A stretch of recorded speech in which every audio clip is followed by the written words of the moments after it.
गेल्या 4 दिवसापासून महाराष्ट्रातल्या गावखेड्यामध्ये संध्याकाळी 6 ते रात्री 10 अशा पद्धतीनं लोड शेडिंग केलं जातंय। 10वीच्या 12वीच्या परीक्षा आहेत। 6 नंतर सगळे व्यवहार आपले स्वयंपाक असेल, दूध धारा असतील, लोकांची विविध प्रकारची कामं असतील, परंतु एका बाजूला सांगायचं राज्य हे प्रगतीपथावर गेलेलं आहे।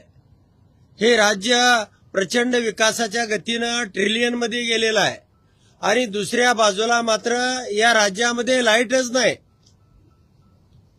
मग जर या राज्यामध्ये अशा पद्धतीचा अंधकार असेल, लोकांना लाईटची सुविधा मिळत नसेल, तर मग या राज्यामधला या अधिवेशनाच्या दरम्यान अनेक लोकांनी लक्षवेधी लावल्या, माझ्यासारख्या आमदारांनी लक्षवेधी लावली, परंतु त्या ठिकाणी लक्षवेधी लावली जात नाही आणि एमडी पर्यंत सगळे अधिकारी त्या ठिकाणी उत्तर देत आहेत की या राज्याला वीज कमी पडते।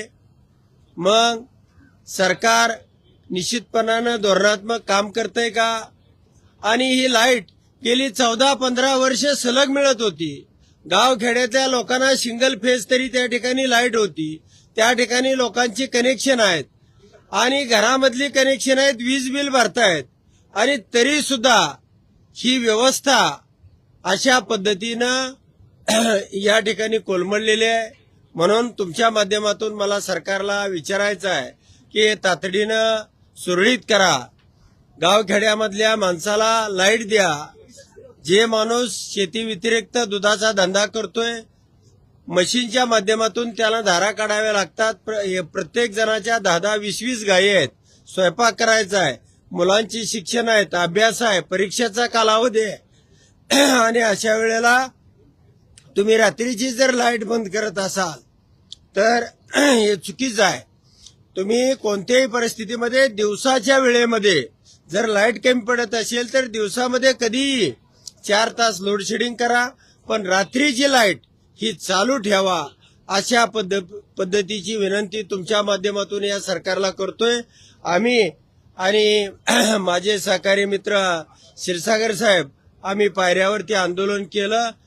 याची धग, याची आग सामान्य शेतकऱ्याची किंवा गावखेड्यामध्ये राहणाऱ्या माणसाच्या मनामनामधली आग ही या सरकारपर्यंत पोहोचावी, हाच या आमच्या दोघांच्या आंदोलना पाठीमागचा भूमिका होती आणि निश्चितपणानं सरकारनं तातडीनं यामध्ये सुधारणा करावी अशा प्रकारची अपेक्षा या ठिकाणी आपल्या समोर व्यक्त करतो। धन्यवाद।